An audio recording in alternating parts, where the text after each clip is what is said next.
I just want to give a quick update as to where we're at with Covid-19 here in Conwy.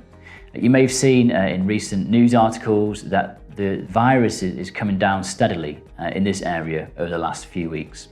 And over the last week in particular, we've seen the number of cases being below the 50 mark. That's 50 cases per 100,000 people over a 7-day period. And that's been at the same sort of level now for the last week or so, which is really good to see.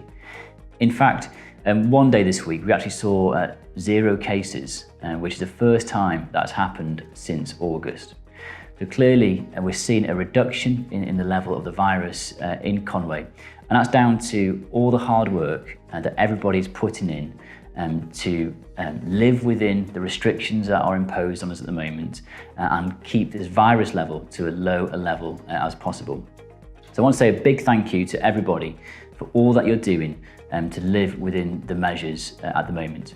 Also want to say a thank you to all those businesses who are putting in measures which allow us to still shop and to still make use of those services whilst keeping us safe at this time. And of course, a big thank you to all our public servants who are working in the health service and working through organisations or authorities like ourselves as the council for all that you're doing to keep us safe at this time while still providing us with the services that we need. So some really good news. It's good to see the level of the virus coming down steadily in Conwy. But of course, this isn't a time for us to become complacent, and we all must continue to do what we can to keep this virus to as low a level as possible. So I'm looking forward to hearing more about the vaccine that we're hearing about.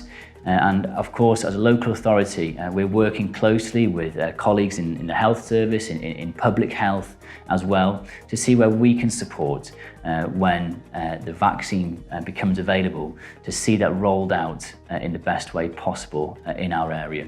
So hope to be able to update you more on that as we hear more of that in the future.